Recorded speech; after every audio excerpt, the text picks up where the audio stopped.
नमस्कार। इस बुलेटिन में बात करेंगे तालिबान के पलटवार को लेकर, जिससे पाकिस्तान में हाहाकार मचा हुआ है।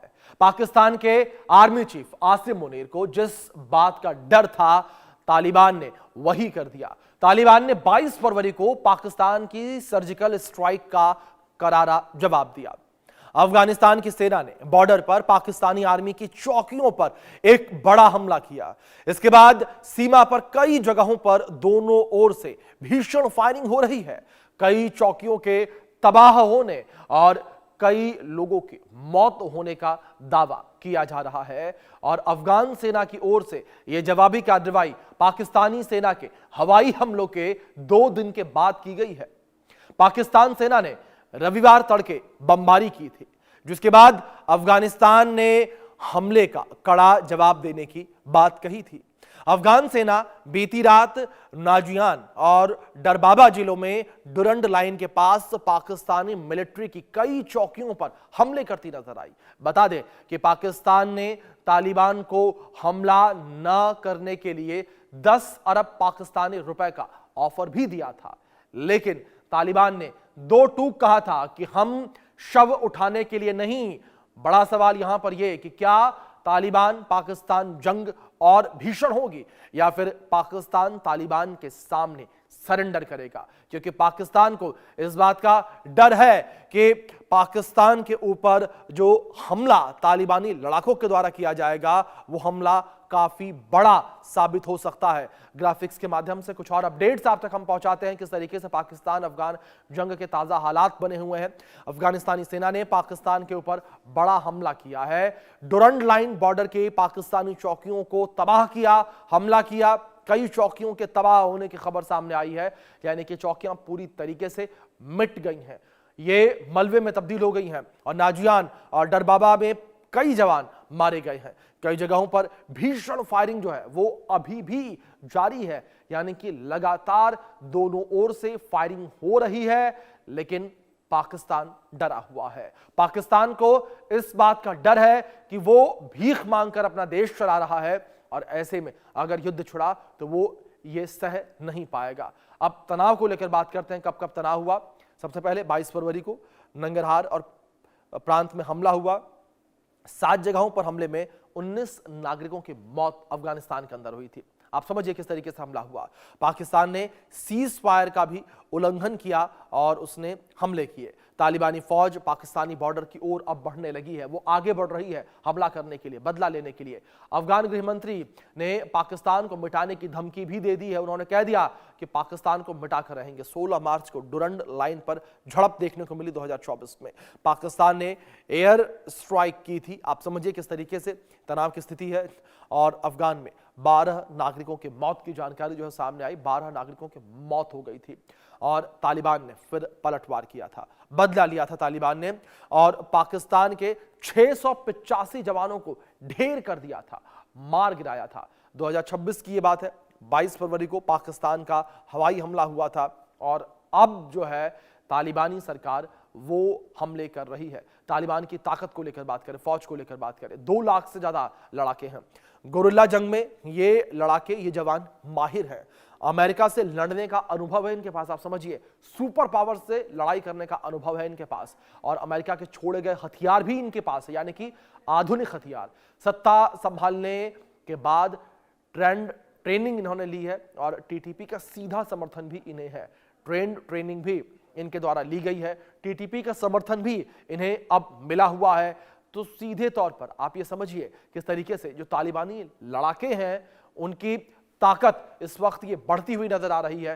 किस तरीके से वो पाकिस्तानी आर्मी के सामने मजबूत स्थिति में नजर आ रहे हैं। उनका पलड़ा जो है वो काफी ज्यादा भारी है और पाकिस्तानी आर्मी जो है वो कहीं ना कहीं टीटीपी और तालिबानी लड़ाकों के आगे घुटने टेकती हुई नजर आ रही है, जिसका असर यहां पर साफ तौर पर देखने को मिल रहा है कि पाकिस्तान के द्वारा 10 अरब पाकिस्तानी रुपए की पेशकश जो है वो तालिबानी सरकार को की गई ताकि तालिबानी सरकार जो है वो पाकिस्तान के ऊपर हमला ना करे। आप समझिए किस तरीके से पाकिस्तान डरा और सहमा हुआ है। इसी विषय पर बातचीत करने के लिए हमारे साथ retired colonel TP Tyagi ji जुड़े हैं डिफेंस एक्सपर्ट के तौर पर।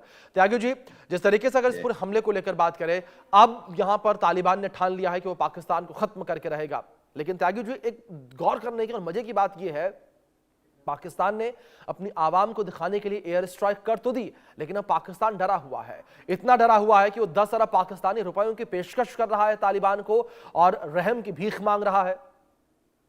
बिल्कुल सही कह रहे हैं आप।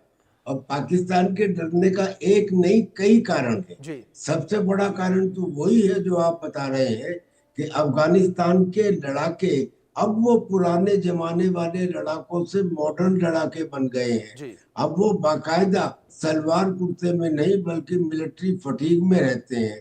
उनके पास वो हथियार भी आ गए हैं जो अमेरिका छोड़कर गया था, और वो सब एडवांस हथियार है जिसका कबूलनामा पाकिस्तान के डिफेंस मिनिस्टर ने ही किया था कि साहब उनके पास तो ऐसी राइफल्स हैं उनके पास कि जो ध्वनि और कंपन के हिसाब से टारगेट को अटैक करती है। हमारे पास तो ऐसी राइफलें है ही नहीं, हम उनका मुकाबला कैसे करें।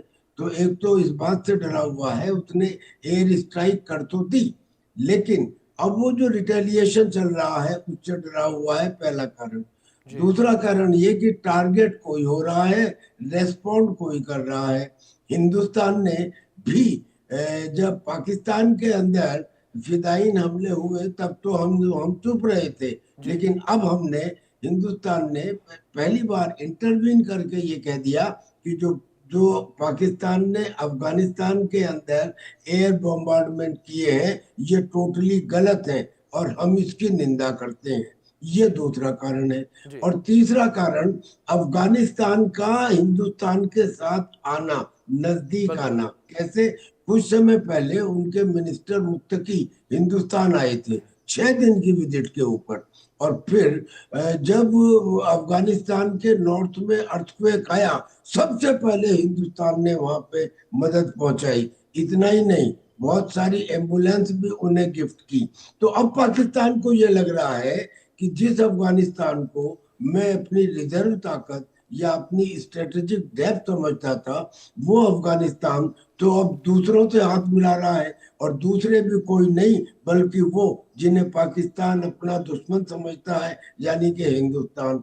तो पाकिस्तान, और चौथा कारण ये कि ऐसे समय में जब ईरान और अमेरिका का युद्ध चल रहा हो या होने वाला हो, ऐसे समय में उसका 2 फ्रंट ओपन रखना, यानी कि हिंदुस्तान और अफगानिस्तान, फिजिकली पॉसिबल नहीं है। यही कारण है कि अब वो हाथ जोड़ के कह रहा है कि 10 अरब डॉलर ले लो पर हम पर हमला नहीं करो, क्योंकि वो बिल्कुल जानता त्यागी है। जी, डर जो है वो साफ तौर पर नजर आ रहा है। पाकिस्तान जो है वो खुद कहीं ना कहीं हमला करके पछताता हुआ नजर आ रहा है। और इस बीच एक और खास मेहमान हमारे साथ जुड़ गए हैं, विदेश मामलों के जानकार संजीव श्रीवास्तव जी जुड़े हैं हमारे साथ, और हमारे सहयोगी अजय जांडियाल भी हमारे साथ जुड़े हैं। अजय, मैं आपसे भी अपडेट्स चाहूंगा। अगर बात यहाँ पर इस लड़ाई को लेकर करें, ये लड़ाई लगातार विध्वंसक होती हुई नजर आ रही है क्योंकि तालिबान ने भी अब अटैक करने शुरू कर दिए हैं। अगर इस अटैक को लेकर बात करें, तालिबान का यह अटैक कितना घातक है? देखिए अभिषेक, एक चीज बड़ी स्पष्ट है कि पाकिस्तान अगर तहरीके तालिबान पाकिस्तान का मुकाबला खैबर पख्तूनख्वा में नहीं कर पाया इतने सालों में, जी तो फिर वो अफगानिस्तान का मुकाबला क्या करेगा, बिल्कुल अफगानिस्तान की फोर्सेस का क्या कर सकता है। पाकिस्तान जब जब आप सोचें कि कहीं भी कुछ ना कुछ ऐसा हरकत करता है तो उसको जवाब उसी तरह का मिलता है। बिल्कुल पाकिस्तान ने जब मासूम लोगों को निशाना बनाया एयर स्ट्राइक करके अफगानिस्तान में, तो उसके बाद अफगानिस्तानी फोर्सेस का जो अटैक था वो सीधे तौर पर पाकिस्तान की चौकियों को तबाह करना, उनके सैनिकों को जो है वो नुकसान पहुंचाना, उसको लेकर जो है वो जवाबी कार्रवाई के तौर पर शुरू हुआ। और तालिबान की फोर्सेस अगर आप देखें तो ये वही फोर्सेस हैं जो पाकिस्तान के अंदर तक हर चीज को जानती हैं, क्योंकि इनका इस्तेमाल पाकिस्तान हमेशा आतंकी गतिविधियों के लिए करता रहा, चाहे वो अमेरिका के खिलाफ उनको लड़ाया, चाहे भारत में आतंकी गतिविधियों को चलाकर किया गया। तो पाकिस्तान ने हमेशा ये किया था। मगर जो तालिबान के लोग हैं वो बेसिकली ट्राइब्स हैं, मतलब वो उन्हें खूंखार लोग हैं, उन्हें कोई फर्क नहीं पड़ता किस तरह का एटमॉस्फेयर है, किस तरह की पहाड़ है, किस तरह के इलाके हैं, किस तरह का मौसम है। और जब उनके पास हथियार भी होंगे तो आप सोचिए वो कितने घातक हो सकते हैं।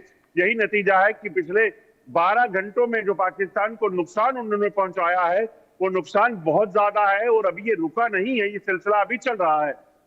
बिल्कुल, जाहिर तौर पर अजय, जिस तरीके से आपने जिक्र किया, ये सिलसिला थमता हुआ नजर नहीं आ रहा। फिलहाल बहुत शुक्रिया आपका जुड़ने के लिए और तमाम जानकारियों के लिए। और संजीव जी हमारे साथ जुड़े हैं, उनका रुख करूंगा मैं। संजीव जी, जिस तरीके से हमारे सहयोगी भी अपडेट्स दे रहे हैं कि सिलसिला रुकता हुआ नजर नहीं आ रहा, ऐसे में सवाल यही उठता है संजीव जी कि क्या पाकिस्तान एक युद्ध अफोर्ड कर पाएगा? क्योंकि पाकिस्तान जो खुद भीख के भरोसे चल रहा है, ऐसे में क्या पाकिस्तान जैसा देश युद्ध अफोर्ड कर पाएगा? जी देखिए, ये जो तालिबान की सरकार के द्वारा जो कार्रवाई की गई है, ये बिल्कुल इसे करना ही था, जैसा कि हम पहले भी डिस्कस कर रहे थे, और आज उन्होंने ऐसा कर दिया है। और ये जो पाकिस्तान के द्वारा जिस तरीके से अफगानिस्तान की सॉवरेनिटी का, उसकी टेरिटोरियल इंटीग्रिटी को वायलेट करते हुए, और जो अपने आंतरिक मुद्दों पर ध्यान दिए बगैर अपने आंतरिक विषयों को पूरी तरीके से इग्नोर करते हुए उसने जिस तरीके से अफगानिस्तान में जाकर के निर्दोष लोगों की हत्याएं की, उसको तो तालिबान को रिस्पॉन्ड करना ही था। और मेरा ऐसा मानना है कि ये जो अभी शुरुआत इसकी जो हुई है, उसमें और भी बड़े हमले तालिबान की जो सरकार है वो करेगी। और जैसा कि अभी अजय जी बता रहे थे कि ये कार्रवाई अभी भी जारी है, ऐसी रिपोर्ट्स हैं। और आने वाले समय में तहरीके तालिबान पाकिस्तान भी, जो कि तालिबान का ही सिस्टर ऑर्गेनाइजेशन है और जो कि पहले ही पाकिस्तान में बड़े हमले करता रहा है, वो भी बड़ी से बड़ी कार्रवाइयां वहां पर करेगा, बड़े हमलों को अंजाम देगा। और ये जो पाकिस्तान का जो अफगानिस्तान में जाकर के हमला करने का जो कृत्य है, उसकी बहुत ही भारी जो उसका खामियाजा है वो पाकिस्तान उठाने जा रहा है। ये बात बहुत स्पष्ट है। देखिए, एक बात मैं स्पष्ट रूप से कहना चाहता हूँ कि ये जो पूरी सिचुएशन है, उसका जो क्रिएटर है वो सिर्फ पाकिस्तान और पाकिस्तान के जो हुक्मरान है वही उसके लिए जिम्मेदार है। पाकिस्तान जो पश्तून आबादी है उनके साथ जिस तरीके का मिस ट्रीटमेंट करता है, सेकेंडरी ट्रीटमेंट करता है, अफगान शरणार्थियों के साथ वो जिस तरीके का एक बहुत ही अपमानजनक और हर तरीके की प्रताड़ना का व्यवहार करते हैं। डूरंड लाइन, जिसको कि अफगानिस्तान की तालिबान सरकार भी नहीं मानती है, वहां पर एक बाड़ लगाने का जो कार्य करके जो पश्तून आबादी को डिवाइड करने की जो पाकिस्तान की रूलर्स की जो साजिश रही है, डिवाइड एंड रूल करने की जो उनकी मंशा रहती है, उसको तालिबान बिल्कुल भी पसंद नहीं करता। और तालिबान का जो सिस्टर ऑर्गेनाइजेशन जो तहरीके तालिबान पाकिस्तान है, वो तो जाहिर है कि बेहद महत्वाकांक्षी है। वो अब पाकिस्तान पर शासन करना चाहता है, पाकिस्तान पर उसी तरीके का शासन स्थापित करना चाहता है जैसा कि अफगानिस्तान में तालिबान कर रहा है। कभी ये जो पाकिस्तान के जो हुक्मरान है, ये अफगानिस्तान को अपना स्ट्रेटेजिक बैकयार्ड बनाने के सपने देखते थे, मंसूबे पालते थे, लेकिन आज ये तालिबान ही अब पाकिस्तान को ही अपना स्ट्रेटेजिक बैकयार्ड बनाना चाहता है। और ये इसीलिए मैंने कहा कि ये जो भस्मासुर पाकिस्तान ने आतंकवाद रूपी जो रास्ता दिखाया, उसी का परिणाम है कि आज पाकिस्तान इस तरह की स्थिति में है। वो स्वयं अपने ही द्वारा खड़े किए गए जो भी तंजीमें थी, उनके हमलों को झेल रहा है, और उसके द्वारा बड़े से बड़े हमलों का अभी आगे आने वाले समय में भी शिकार होगा। अभी आप देखिए तो ये जो टीटीपी है, इसका जो अलायंस है वो बीएलए और बीएलएफ के साथ भी हो चुका है।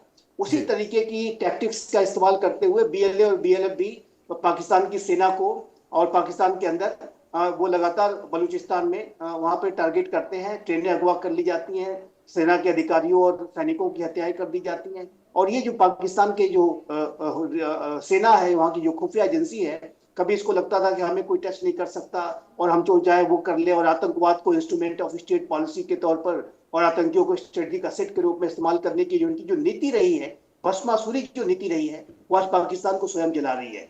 हिलेरी क्लिंटन के शब्द बिल्कुल चरितार्थ हो गए हैं जब उन्होंने कहा था कि यदि अपने बैकयार्ड में आप सांप पालोगे और ये सोचोगे कि सिर्फ पड़ोसियों को, बिल्कुल संजीव जी, पाकिस्तान का पाला हुआ सांप अब बड़ा हो चुका है और ये सांप अब पाकिस्तान को ही डस रहा है और पाकिस्तान में इसका जहर फैलने लगा है। त्यागी जी, दूसरी ओर अगर बात यहां पर पाकिस्तान को लेकर करें तो पाकिस्तान के जो आर्म फोर्सेस हैं वो करीब करीब 10 लाख की संख्या में है। ऐसे में सवाल यहां पर यह है कि जो तालिबानी लड़ाके हैं 2 लाख के, जो कि गुरिल्ला युद्ध में काफी ज्यादा माहिर हैं, ये 2 लाख लड़ाके इन 10 लाख पाकिस्तानी सैनिकों पर किस तरीके से भारी पड़ते नजर आएंगे? देखिए, संख्या तो मैटर ही नहीं करती जी। आप सोच के देखें कि जो नेटो फोर्सेस हैं उनकी संख्या 65 करोड़ है जी। और जो रशिया है उसकी 15 करोड़ है। लेकिन वो 65 करोड़ 15 करोड़ से डरे हुए हैं। लिहाजा मैटर क्या करता है, लोगों का हौसला और टरेन। जो अफगानिस्तान की टरेन है और जो वहां के लड़ाके हैं, और प्लस जो अब उनके हाथ में हथियार आ गए हैं, उनके सामने ये 10 लाख की फौज किसी एक पॉइंट पर तो तैनात की नहीं जा सकती। लिहाजा ये 10 लाख की फौज उन्हें दबा लेंगे, ऐसा अनलाइकली है। और ऐसा अनलाइकली इसलिए भी है कि आज से पहले जो मुठभेड़ हुई है, पिछले साल की आपने मुठभेड़ में देखा था कि अफगानिस्तान ने पाकिस्तान के सैनिकों की पतलूनें उतरवाकर डुरंड लाइन पर लटका दी थी। और जो मारे गए थे टीटीपी के द्वारा लड़ाके, उन्हें ले जाने के लिए पाकिस्तान के पास गाड़ियां भी नहीं थी, गधों के ऊपर उन्हें शव को लाद कर ले जाया गया था। यानी कि Pakistan is not in a position to take पंगा विद अफगानिस्तान। सीधे सीधे समझ में आता है कि अगर उसमें ये हिम्मत होती तो वो 10 अरब डॉलर की पेशकश ना करता। एक तो ये बात हो गई।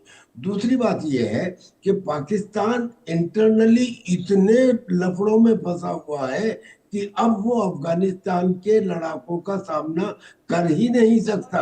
कारण ये कि जो पश्तून है, ये आज यानी कि पहले टीटीपी लीजिए, जो तहरीके तालिबान पाकिस्तान है, अगर थोड़ी देर के लिए अफगानिस्तान का तालिबान मान भी लेता है कि चलिए मैं पाकिस्तान के साथ में संधि कर लेता हूँ, क्या टीटीपी होने देगा? क्योंकि टीटीपी अगर चाहे भी तो नहीं हो सकता। कारण ये कि टीटीपी में 40 से ज्यादा कबीलों के खूंखार आतंकी शामिल हैं, और वो इंडिपेंडेंटली ऑपरेट करते हैं जी, वो कोहेसिव नहीं है। ये एक लूज ऑर्गेनाइजेशन है और उनके अपने अपने अलग अलग एम है, लेकिन एक एम कॉमन है जिसे हम उनका हाईएस्ट कॉमन फैक्टर कहते हैं। और वो एम क्या है? पाकिस्तान की आर्मी को नष्ट करना और पाकिस्तान की संसद पर शरिया का झंडा लहराना। यानी अगर अफगानिस्तान चाहे भी तो भी पाकिस्तान के साथ में किसी किस्म का समझौता वर्तमान स्थिति में नहीं कर सकता, क्योंकि टीटीपी ऐसा नहीं होने देगी। टीटीपी ये चाहती है कि जैसे तालिबान का रूल है अफगानिस्तान में, ऐसे ही टीटीपी का रूल हो पाकिस्तान में। लिहाजा मुझे नहीं लगता कि पाकिस्तान इस इशू में अफगानिस्तान से जीत पाएगा या अफगानिस्तान को अपनी शर्तों पर मना पाएगा। और जैसा मैंने पहले बताया, अब अफगानिस्तान के साथ हिंदुस्तान का भी सपोर्ट है और भी कुछ कंट्रीज का सपोर्ट है। जी बिल्कुल। संजीव जी, दूसरी ओर जिस तरीके से अफगानिस्तान को यहां पर हिंदुस्तान का सपोर्ट मिला हुआ है और हिंदुस्तान के साथ रिश्ते पहले से बेहतर होते हुए नजर आ रहे हैं, दूसरी ओर इस युद्ध जैसी स्थिति में मैं अमेरिका की भूमिका को आपसे समझना चाहूंगा। क्या आपको लगता है कि अमेरिका हस्तक्षेप करेगा? क्योंकि दोनों देश युद्ध के मुहाने पर आ चुके हैं और एक तरीके से यह भी कहा जा रहा है कि यह वॉर शुरू भी हो चुकी है। देखिए, अमेरिका अगर हस्तक्षेप करेगा भी तो मुझे नहीं लगता कि वर्तमान में स्थितियों में जो तालिबान के अंदर एक पाकिस्तान की इस कार्रवाई को लेकर के जो गुस्सा है उसको वो तुरंत रोक पाएगा। और डोनाल्ड ट्रंप तो आप जानते हैं कि वो जहां कहीं भी उन्हें मौका मिलता है वहां पर वो नोबेल शांति पुरस्कार का जो है स्वप्न देखते हुए कुछ बयान तो जरूर वो दे डालेंगे।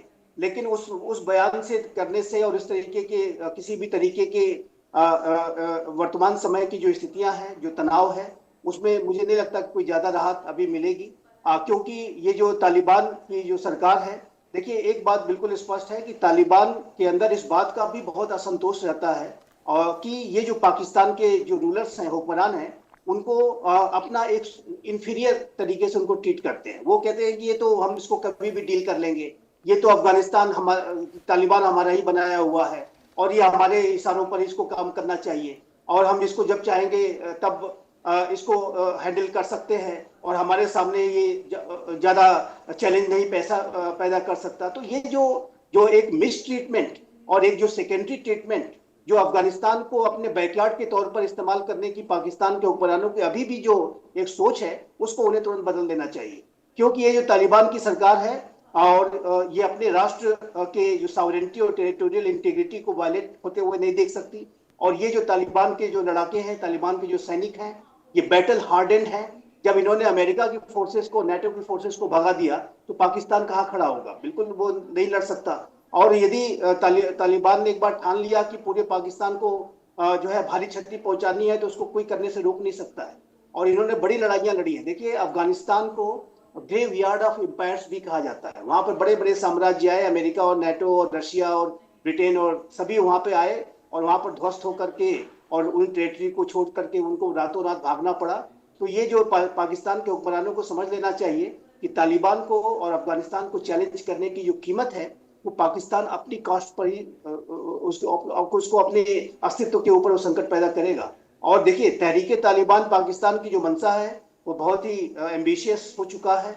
और इसकी और जब तक अमेरिका और नेटो की जो फोर्सेस थी, तब तक ये जो टीटीपी के जो लड़ाके थे वो अफगानिस्तान की जेलों में बंद करके रखे हुए थे अमेरिका और नेटो की फोर्सेस ने। लेकिन इसी पाकिस्तान के हुक्मरानों ने तालिबान को काबुल की सत्ता पर बिठाने के लिए अपनी पूरी ताकत झोंक दी थी, और हर तरीके से जो है आतंकियों को भेज करके भी वो मदद कर रहे थे। एक DGISI हुआ करते थे, वहां पर बैठ करके काबुल में काफी की चुस्कियां लेते हुए जो है वो पंजशीर के ऑपरेशन को सुपरवाइज करते थे। और वही पाकिस्तान सीमा पर बाड़ भी लगाने का काम कर रहा था। ये जब तालिबान सत्ता में आ जाएगा तो हम उसको अपने टेरिटरी को कैसे बचाएंगे। तो ये जो पाकिस्तान के हुक्मरानों की अंधदृष्टि, ब्लाइंड साइटेडनेस जिसको मैं कहूंगा, उनकी जो भस्मासुरी जो नीतियां रही हैं, उसका परिणाम है कि आज ये अपनी जो लगाई हुई आग से वो जल रहे हैं, वो भस्मासुर उन्होंने। जाहिर तौर पर संजीव जी, यही कारण है कि दोनों देश इस वक्त आमने सामने है। त्यागी जी, एक छोटा सा रिएक्शन मैं आपका भी चाहूंगा इस पर। त्यागी जी, जिस तरीके से अगर बात देखिए पाकिस्तान को लेकर करें, तो पाकिस्तान में अमेरिका का इंटरेस्ट भी काफी ज्यादा है, खास तौर पर बलूचिस्तान को लेकर, क्योंकि बलूचिस्तान के अंदर जो नेचुरल रिसोर्सेज मौजूद हैं, जो खनिज संपदा वहां पर मौजूद है, और रेयर अर्थ मिनरल्स जो मौजूद है, इसको लेकर भी अमेरिका का इंटरेस्ट काफी ज्यादा है। ऐसे में क्या त्यागी जो आपको लगता है कि अगर युद्ध जैसी स्थिति बनती है तो अमेरिका जो है बीच बचाव करेगा और पाकिस्तान की तरफदारी करेगा? पाकिस्तान की तरफदारी करने का मुझे सवाल नहीं लगता, क्योंकि पाकिस्तान ने जो अमेरिका को रैकोडिक माइंस दी हैं, जिसमें कॉपर और गोल्ड शामिल है, वो जिस एरिया में दिए बलूचिस्तान में, उसकी एक तरफ ईरान है और दूसरी तरफ अफगानिस्तान है। यानी कि वो बहुत ही सेंसिटिव एरिया है, और अगर उसने पाकिस्तान की तरफदारी की तो अफगानिस्तान के लड़ाके उस माइन को एक्सट्रैक्ट करने से अमेरिका को रोकेंगे। लिहाजा मुझे नहीं लगता कि अफगानिस्तान और पाकिस्तान के बीच में अमेरिका पाकिस्तान की मदद करेगा। वो बीच बचाव ये तो कर सकता है कि शांति का रास्ता अपनाओ। पाकिस्तान की सपोर्ट मुझे नहीं लगता कि अब वो करेगा, क्योंकि उसकी असलियत अब अमेरिका के सामने आती जा रही है। अगर ये असलियत उसने ना समझी होती तो ऐसा क्यों होता कि अमेरिका ने जब अब ट्रेड डील हिंदुस्तान के साथ कर रहा था तो उसमें POK के एरिया को हिंदुस्तान में दिखाया, और तो और उसने एक्साई चीन के एरिया को भी हिंदुस्तान में दिखाया। यानी अब वो हिंदुस्तान की तरफ उसका झुकाव है, पाकिस्तान की तरफ नहीं। थोड़ी मजबूरी ये तो है कि हाँ, अगर ईरान के ऊपर कोई एक्शन लेना हुआ तो पाकिस्तान मुझे अपना फेस दे देगा, लेकिन अब पाकिस्तान ने भी वो मना कर दिया है। अब तो सारे अरब देशों ने मना कर दिया, पाकिस्तान ने भी मना कर दिया। लिहाजा अमेरिका का पाकिस्तान की तरफ इस मसले पे झुकाव होने के चांसेस मुझे नजर नहीं आते। और पाकिस्तान की स्थिति ये है, इसलिए नहीं कि भाई हमारा है तो हम उसकी बुराई ही करते रहें, लेकिन स्थिति ये है कि बलूचिस्तान लिबरेशन आर्मी ने तो वहां पे बाकायदा अपना एक नेशनल कोर्ट बना लिया, रिपब्लिक ऑफ बलूचिस्तान करके डिक्लेरेशन कर दी। उसमें मुल्ला मुनीर यानी कि पाकिस्तान के जो chief of the army staff है, उनके ऊपर मुकदमा चलाया। मुकदमा चला के उनको आजीवन कारावास की सजा भी डिक्लेयर कर दी। यानी कि जो इस तरह के एक्शंस हैं, ये बताते हैं कि अब बलूचिस्तान को कंट्रोल करना ही पाकिस्तान के बस में नहीं है। बिल्कुल यानी त्यागी जी, अगर बिल्कुल ठीक आपने, और यही स्थितियां बताती हैं साफ तौर पर कि किस तरीके से पाकिस्तान चारों तरफ से घिरा हुआ नजर आ रहा है। लेकिन अब देखने वाली बात यहां पर यह होगी कि तालिबान और पाकिस्तान का युद्ध आगे चलकर किस मोड़ पर पहुंचता है। फिलहाल बहुत शुक्रिया आप दोनों मेहमानों का जुड़ने के लिए, कीमती वक्त इंडिया न्यूज के साथ साझा करने के लिए। वक्त एक छोटे से ब्रेक का है, लेकिन आप लगातार बने रहें इंडिया न्यूज के साथ, खबरों का सिलसिला जारी है आगे।